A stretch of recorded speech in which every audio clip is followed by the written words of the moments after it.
Awesome. Hello, everyone. Thank you for joining with us today. My name is Vaidi. I'm the worldwide tech leader for migrations at AWS. Today, we have a customer with us. The session is a customer spotlight. So they will walk us through the innovation that they are doing with Amazon Bedrock. And they will also walk us through the journey of how they migrated from another cloud provider to AWS, how they are doing continuous modernization, and doing innovations in Gen AI. So before I introduce the customer, I would also like to give an overview of how the landscape has evolved for migration and modernization, as well as Gen AI over the years. So I joined as a very first migration SA in the team, and still remember the very first large-scale migration that we did. The primary driver for the large-scale migrations back then were cost and efficiency. So it was cost as in the total cost of ownership, efficiency as in about operational excellence.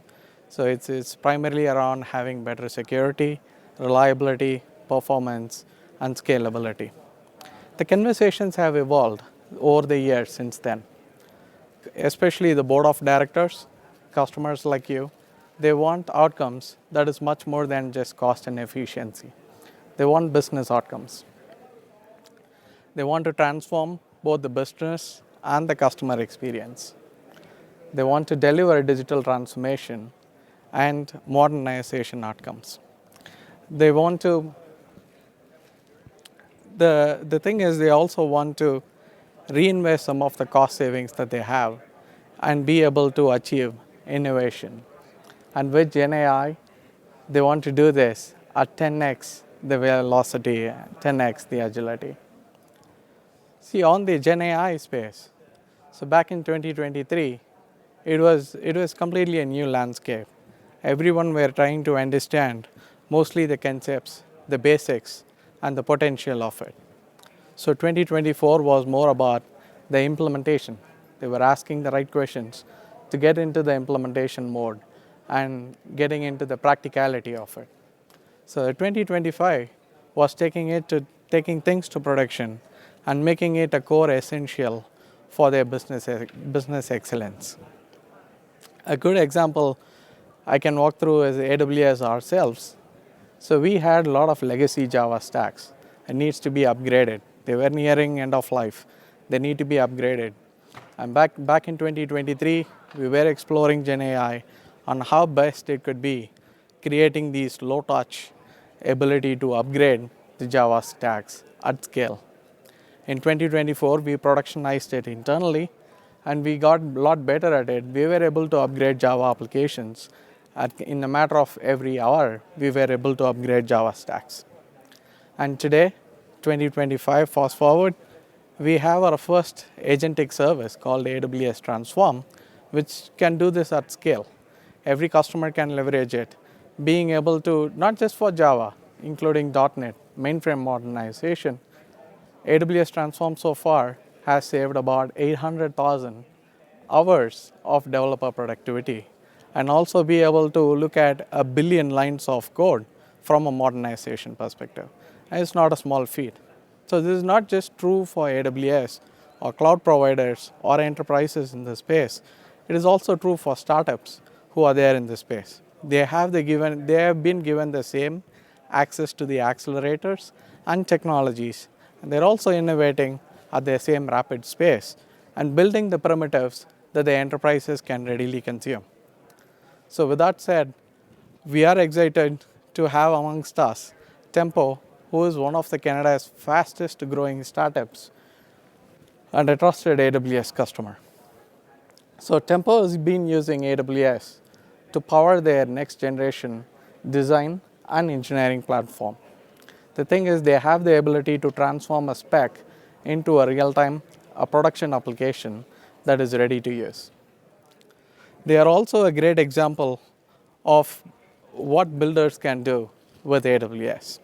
So they will demonstrate the innovation that they are doing with the Gen AI applications, and they will also walk us through the journey of how they evolved, migrating from another cloud provider, continuously modernizing, and innovating using AWS. I welcome the Tempo Labs team to join us and walk us through the journey that they had. Thank you for being here.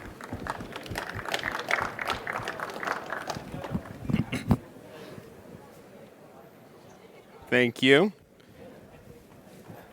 I'll sit in the corner here. All right, go sit down. It's fine. All right. All right, so we have a few fun things planned for you guys today. It's a little different given the silent room, so we're going to do our best to kind of echo through that. But before we really jump into things, I wanted to do something a little bit fun and play a video for you guys that really introduces the scope of Tempo, but also hopefully hypes you up in the sense of understanding what we are doing today. And then I think audio should be good.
All right, so I hope you guys enjoyed that little clip there.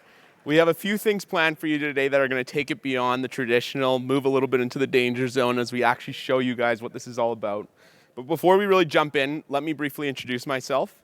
I'm Brandon. I'm the head of growth here at Tempo. So what exactly is Tempo? Tempo is the best design tool for design engineering. It's a visual platform like Figma or Webflow, but under the hood, it works on top of any production React code base, just like Cursor, VS Code, or any other IDE. I like to kind of simplify this and say it's almost like Figma and your favorite IDE had a baby. We bridge that gap between those two. Tempo completely eliminates the traditional handoff between designers, PMs, and your development team, where effectively your design team or your PM is able to open their own PRs and push production-grade code. What this has represented is that teams that are deploying and using Tempo effectively are seeing on average an acceleration of shipping features at 40% greater than what they were before. But given that we have Kevin here, our co-founder and CEO, I'm going to let him dive into that a little bit more because, frankly speaking, he is much better suited to talk about that. I like to call him our chief product, if not prompt officer, because, frankly, that is what he does best. So a little bit about Tempo. Tempo is a venture-backed early-stage seed company. We released our product in December of 2024. Since then, we've had over 160,000 people use that product with an average growth rate of about 22% month over month. I'd be remiss to not give a shout out to Kevin here to add a little bit of credibility to the team, but also our other co-founder, Peter, who operates as CTO. Before founding Tempo, they were part of the founding team at a company called Perpetua, which sold for 150 million. Can't remember the exact number, but somewhere right around that. And lastly, I would definitely be remiss if I didn't do the shameful shout out that we are a YC company. So in true traditional fashion, if any of you are from the Bay Area, I can guarantee that you've seen almost every single founder have this picture, and it wouldn't be an introduction if I didn't take the opportunity to at least show that. So before I really jump into this, today I actually saw a tweet, and someone said, vibe coding is dead. What is happening in 2026? Frankly speaking, this is what I want to differentiate ourselves from. Tempo is not just another vibe coding tool. We're not out here marketing, what if you could just build or design a SaaS dashboard? Because frankly speaking, we already know that's very possible. This has already been highlighted. There's a lot of tools out there that can get you that surface level interaction. What we built is a solution that goes beyond the superficial. Tempo is a space for designers, developers, and PMs to actually collaborate, and more importantly, enable your teams to ship production-grade code. AI has really gotten good enough for PMs and designers to ship real code, but this isn't happening at an enterprise level. Why? Because frankly speaking, designers like using Figma. PMs, they like using the traditional scope of Linear or Jira, but that isn't helping you at a business level. That's not helping you move faster. And so this is the problem that we are solving at Tempo. To show you aren't kidding, we are actually going to take this a little bit of a step further, do something a little bit dangerous, which generally speaking you probably shouldn't do when you don't control all the factors, but we're going to do a live demo. So we're actually going to show you guys right now. I'm going to call Kevin up here, and we're going to pull up our app, and we're going to do this in real time. Kevin was supposed to record a fallback video in case the internet didn't work. He didn't do that, so we are living extra dangerously. Kevin, are you ready to go? Yeah, we're good. Okay, swap it over to the other one. All right, thanks, Brandon. Nice to meet you, everyone. As Brandon mentioned, my name is Kevin. I'm co-founder, CEO here at Tempo. And when it comes to Tempo, like Brandon mentioned, there's really two key differentiators versus a lot of the other sort of vibe coding tools that are out there in the market. The first is that we integrate with production code bases. So it's not just about generating sort of prototypes in a silo that are effectively throwaway, but we actually sit on top of your existing production React code base. And so what you're seeing here, again, it looks sort of very similar to a design tool, right? You have an infinite canvas on the side, you have a layers and properties panel, and you have sorry, let me just get rid of that right there. And you have a styles property editor on the side over here. But the most important and interesting thing is that this is a live running React app, and it's running on a Docker container in the cloud, so that this whole environment is actually collaborative, just like Figma, right? So just like you can send a Figma link, multiple people can edit things at the same time, you can actually send a link in Tempo, and a designer, a PM can actually edit the same code base because it lives on a container in the cloud. And so we have a lot of cloud infrastructure we'll talk a lot about, which powers this experience. But that is the high-level scope of Tempo. Now, when you go to Tempo, you'll notice, just like a traditional, sorry, let me just refresh that here. Oh, we gotta log in. Just like a traditional vibe coding tool, of course, you can start from scratch, right? You can enter a prompt and build something from scratch, but the most value and our biggest power users all import their existing code base from GitHub, which you can do in one click. Now, of course, you can vibe code, you can use AI, but the second key differentiator with Tempo, beyond the fact that it integrates with production code bases, is that we give designers and PMs familiar tooling, and we give them the level of control that they're used to from a tool like Figma. So designers can use Tempo to control every single pixel by hand, and I'll give you a quick demo of what that looks like. So here in this case, you can see, let me just refresh this here. Let me, just give me one sec.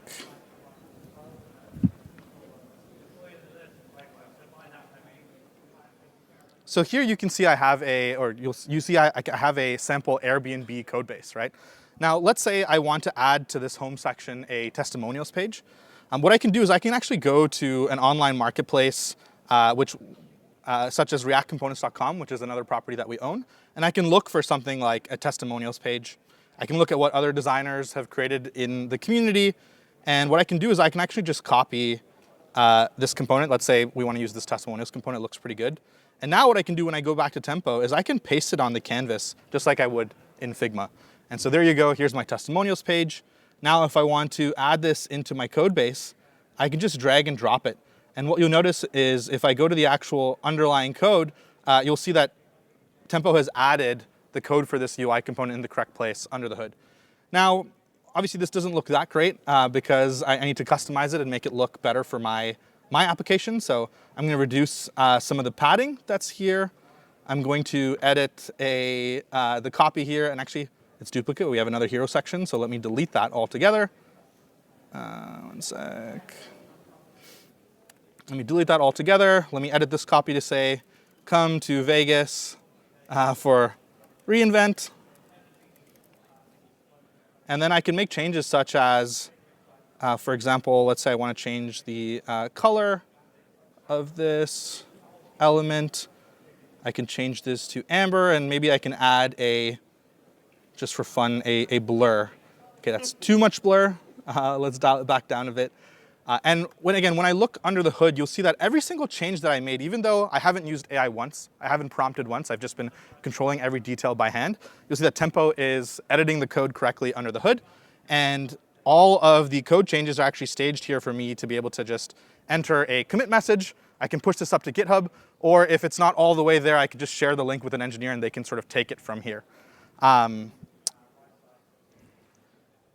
then, like I mentioned, the beauty and the power of this is that you don't have to, like, for example, this is not, like, it's sort of like, you're not ready to push this to production, but it's it's much better than a Figma design, right? But what we're seeing is about 60 to 70% of the code that PMs and designers generate in Tempo is actually being able to be reused by front-end engineering teams. And that is a dramatic change to the traditional design handoff. And teams are shipping about 40% faster using Tempo. And like I mentioned, the whole thing is collaborative. So I could send this link to Brandon, and I'll show you another. I sent this link to a friend of mine, a colleague of mine earlier, and they created this beautiful animated tabs component. I won't go into the full demo today, but Tempo also builds very deeply on top of Storybook. So if you have an enterprise design system that's in Storybook, every single one of your stories is ready to be drag and dropped and reused just like an asset in Figma. And so here in my Storybook, like I mentioned, someone from my team added an animated tabs component. And so again, now, I'm sure some of you guys remember the beautiful Airbnb release that they did, I think in the summer. I can just drag and drop this new animated tabs component, and boom, here's my beautiful new animated tabs component. So the whole thing is collaborative. The whole thing is built on top of your production code base, and your production design system built in Storybook. And lastly, just to sort of end the demo, there's a lot more that I'd love to show you, but just to end the demo, some of you might, and a lot of customers come to us saying like, hey, this looks great. A lot of the vibe coding tools, they're good for little toy apps, but can it actually handle a production code base, right? Can it actually handle a large enterprise grade code base? The answer is yes. We have been working extremely hard for months and months, and my favorite demo to prove that is actually Tempo on Tempo. So what you're seeing here is actually the Tempo editor recursively inside of itself. And so Tempo, as you can imagine, is a very heavy, very complex front-end app. And our team and our designers and PMs actually use Tempo to contribute code directly to our code base. And so if it can handle our code base, most likely it can handle yours if it's not too legacy. So yeah, that sort of wraps up the sort of demo. Hopefully that gives you a taste of what's possible in Tempo. But what about AWS and the migration to Bedrock? Let's talk about that. And so with that, do you have the clicker? Perfect. You're just there, so I'm not covering you? Yeah. Okay, perfect. So now where does AWS come into play? So like I mentioned, we have these cloud dev environments, right? We're spinning up containers that are running your production code base in the cloud where multiple people can edit, similar to Figma, right? With designers and PMs, they don't necessarily want to keep their Git up to date and set up their end variables and maintain the dev environment. It's a lot of friction. So we always believed from the beginning that it had to be a cloud-hosted experience that felt like Figma. It's just a link that you could send so that we could make collaborating on code feel like Google Docs, so people can just, code is just like, it's a relay race, right? It's something a PM generates something, a designer generates something, and then hands it off to an engineer, and they take it from there and ship it to production. So cloud was a big, there's a lot of cloud infrastructure that powers Tempo. And our team was previously on GCP because we had built our previous company on GCP. We love GCP primarily for BigQuery. We were in the ad tech industry in our previous startup. And so we were building on GCP. And like any startup, you do things that don't scale. And so this infrastructure that I mentioned, you could imagine you want to spin up pods and containers like very dynamically to handle large changes in load and manage costs and stuff. We didn't do any of that. What we did is we just had like a massive, the biggest machine we could possibly find on GCP, and we hosted all the containers basically on one machine. And then when we grew, we were like, oh snap. We were like, okay, we're gonna fix up our infrastructure later. We didn't, and then we went kind of viral in March, which I'll talk about. And we basically just ultimately got 5 huge machines and just routed users between them. But we were at this point in March where we were basically completely screwed. Like our infrastructure was costing us like way too much money. It was not scalable. It was a real pain in the butt to manage. And more importantly, our cloud inference bill for LLMs, we hadn't even optimized our AI agent for unit economic costs. And so like, how much a customer pays us and how much it actually costs us in terms of LLM costs, I'll just say we weren't very, very disciplined about that in the early days. And in March or April, we basically got hit with a $250,000 LLM bill. And we were not generating $250,000 from our customers in that month. And we were really, really like scratching our heads being like, okay, what exactly is our strategy going to be? Now, most of that LLM spend was with Anthropic. And as I'm sure you're aware, Anthropic and AWS have a very, very special relationship, much deeper, at least at the time, than really any of the other cloud providers. And so that's really what brought us initially to Bedrock.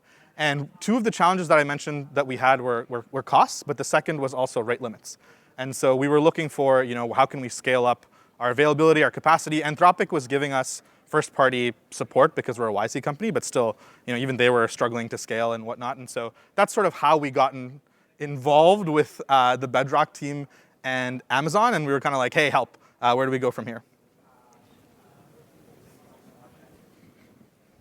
My turn again. The risky part of the presentation is over. Well done on the live demo. Okay, so transitioning now in terms of talking about the AWS journey. And it's really important to consider Tempo under the scope of the startup lens, simply because a $250,000 LLM bill for an enterprise company probably isn't going to cause that much of anxiety, so to say. But for a seed stage company, that's massive.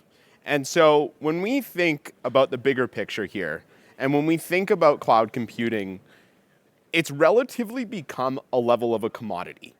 Access to cloud computing is quite vast. There's a lot of different resources, options available. Especially being a YC company, we're afforded a lot of luxuries in the sense of promotional kind of levels of pushing us in a certain direction, or them trying to give us credits. And so what led us to being such an outspoken supporter of AWS? It's honestly fairly simple. We chose to work with AWS because they were willing to invest in the future of our tech. But more importantly, they were willing to invest in us. And I'm not talking just about credits or resources. I'm talking about the fact that when we have a problem and we're texting our AWS rep at 10 p.m. at night saying, hey, there's something wrong with our rate limits, they're responding that night. They are truly operating like a partner. And not just from a technical perspective. Being head of growth, obviously, I'm looking at the bigger picture. How are we deploying? How are we growing? Working alongside the AWS startup team has been instrumental for us, especially as we start to think about our more upmarket trajectory and working more on the enterprise level, which I'll talk a little bit about more here in a second. So like I said, it's more than just credits and resources. It's opened up significant doors for us in terms of our go-to-market motion. As we improve the product and as it's become more stable, like I said, we first launched it in December 2024. The video that we showed earlier was actually that initial video. And one of the things why we want to show it, because it's a try or beta product. But what happened was, within 3 to 4 months, we had literally tens of thousands of people testing that app, and we quickly realized that we needed to grow up. And as we've grown up and as the product has stabilized, as we become more confident in it, we've started to expand our scope in terms of working with more enterprise customers. Having access to the AWS marketplace has also enabled us direct access to some of those groups. Not in addition to obviously the networking events, the conferences, but a concrete example that's a really big opportunity for us is the fact that we're now working alongside a Big Four consulting firm to deploy this at scale. And a lot of the facilitation for that project is going to be with access to the AWS marketplace.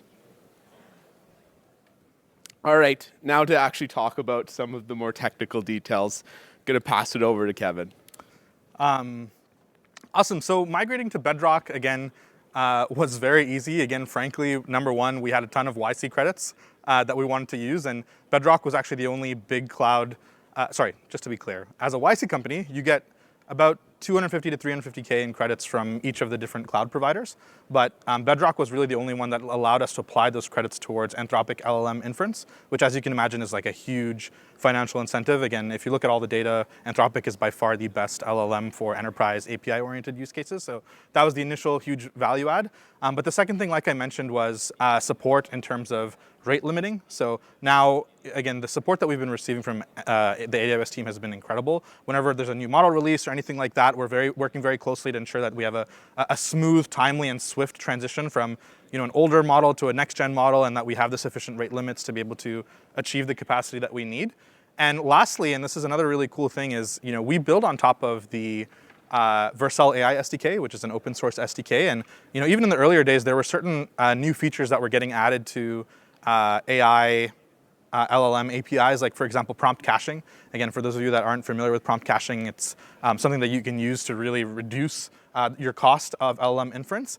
And the Bedrock APIs at one point in time when we transitioned didn't support the exact prompt caching APIs that were needed for use within the Vercel AI SDK.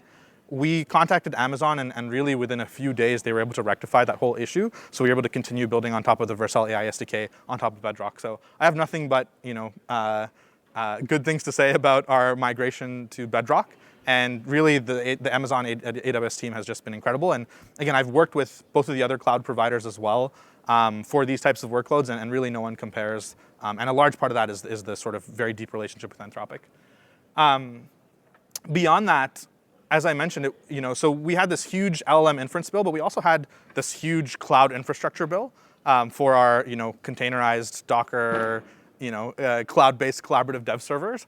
And Amazon, as part of their migration program, actually invested quite a large sum into helping us build that out. So they said, hey, not only are we going to give you incentives to come over to Amazon AWS, but we're actually going to invest in resources to help you modernize your architecture and make it truly scalable.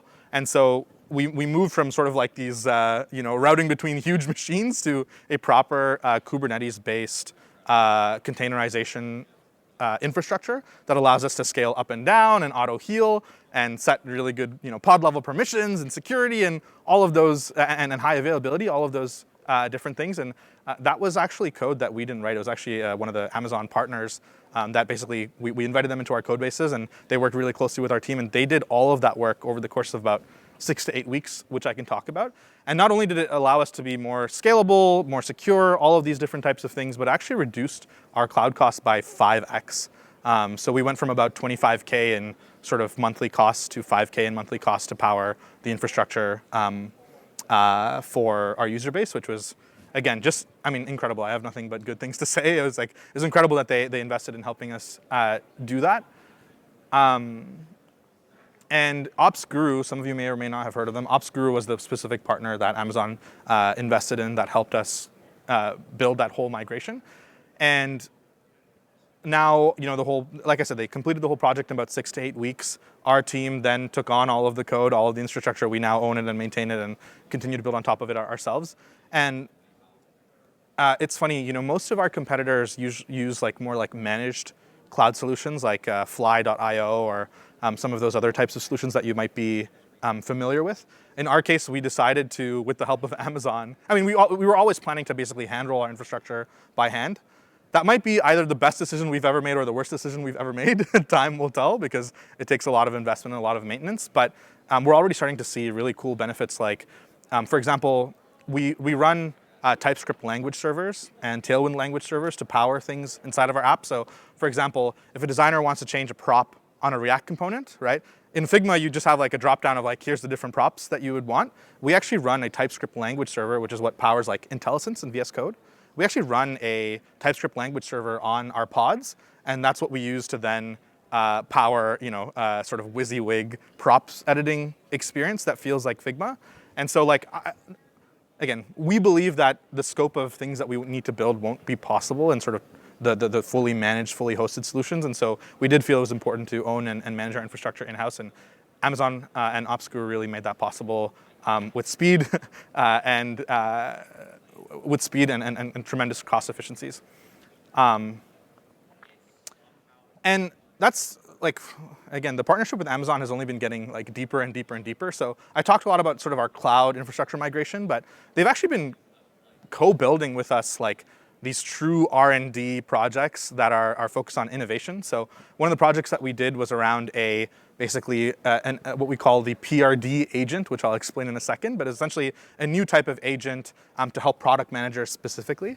And you can see like it's a screenshot of a paper that we actually wrote together, Amazon and Tempo, explaining essentially the work that we did.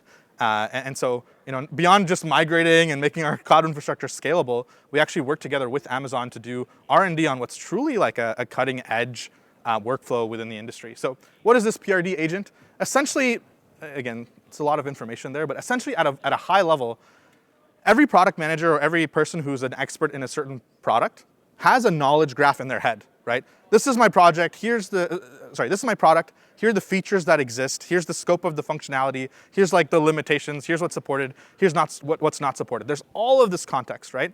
And very, very few organizations, other than maybe like very large disciplined enterprises, have all of that knowledge and that context written down somewhere in a way that it can be parsed by an LLM, right?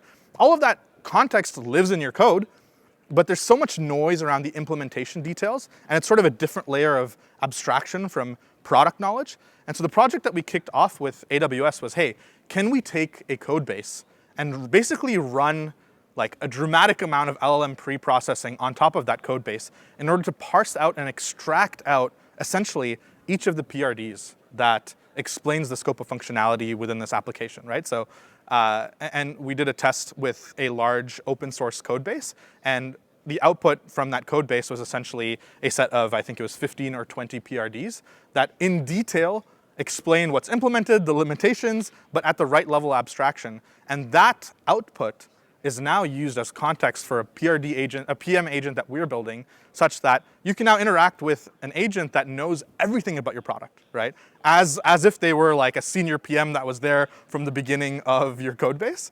And that level of context, I think, just accelerates the nuance and the types of tasks and the types of PRD writing that you can do with AI. And so, anyway, super, super exciting project that's going to be released early next year. But like I said, we've been working with the AWS Gen AI IC team to develop this out. We've had tremendous results that we've been seeing. And please give it a try early next year, or contact me if you'd like to be part of the beta.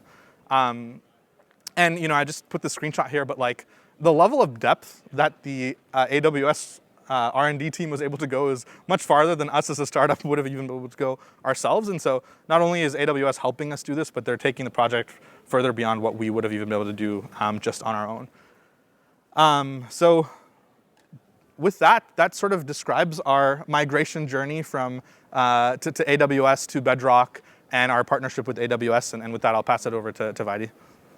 Awesome. Thanks. Thank you, Kevin and Brandon. That was an excellent walkthrough. Yeah. So the thing is, we would love every one of our customer in here to have the same journey as Tempo Labs, right? And we want to provide you with some of the accelerators that can get you started in the same journey, be it able to get in the path of migration, continuous modernization, and innovation at scale. So one of the accelerator I would love to introduce, if you are not already familiar with, is the Migration Acceleration Program, or called the MAP program. So AWS over the years, I would say 19 plus years of migrating tens and thousands of customers, we have compressed the experience that we have learned into a framework to be able to support you on large scale migrations and continuous modernization. to be able to move at scale, you definitely need multiple aspects. You need a proven framework or a methodology on how you go about carrying out a large-scale migration and a continuous modernization so that you can unlock the innovation side of things. You also need a set of purpose-built services, whether you are dealing with compute, storage, or the latest Gen AI services. How do you able to move from one to the other without having to risk, and also be able to kind of remove some of the undifferentiated things as you are carrying out doing this. There is also some of the services involved. I know, as Kevin mentioned, there are certain specialists that are involved and going about moving from one technology to another or moving from one provider to another. So it could be a set of AWS professional services, the experts that are in-house who would be able to come provide the blueprint, and there are also a larger partner ecosystem who would be able to take some of these blueprints and be able to apply it at scale. And the thing is, I know both Kevin and Brandon mentioned it multiple times, any migration modernization journey means you are keeping the lights on while you are carrying out the transformation. So there could be a bubble cost, double bubble cost, triple bubble cost if there are licenses involved or not, and you need to be offsetted, and that is where the AWS funding comes into play. So we look at the long term and be able to offset some of the cost that goes into this transformation. So AWS as an organization is investing in you long term to be able to successful in this journey. So one accelerator is MAP. You can reach out to your account counterparts on how to leverage MAP when you have migration modernization projects. The second accelerator that I want to talk about is the Gen AI Innovation Center. The thing is, as you heard from Kevin, a lot goes on, especially right when you have Gen AI based workloads. The first thing is around the model selection, the right model that you need to choose, and doing a whole evaluation around, hey, is this the right model for the use case that I have? Do I need a race car, or would the utility car be good enough for the use case that I have in hand? And after the model choice and the model evaluation, you would have to take the model to the production. So maybe in timing to the market, the race car would have addressed the use case. It might not work well from a cost and efficiency standpoint. You would have to either, in a race car, maybe the braking system was really good and that was the only thing that you need for the use case. So maybe you could use the braking system from a race car and apply it in your utility car, be able to save costs. So that is the whole thing around model distillation, right? So could you have a teacher children training model be able to get into do this model distillation so you can take some of the models to production, right? And there is also the fine tuning. One of the things that Kevin mentioned was around being able to use the knowledge that you have and have the LLM agents be able to use the knowledge base. So the thing is, this is around fine tuning. So taking to the model, doing fine tuning, being able to do the model distillation, and doing this continuous optimization. There are new models coming out every other week from some of the key model providers. So how do you stay on top of these purpose-built models for some of the use cases that you have, and how this end-to-end journey is going to look like?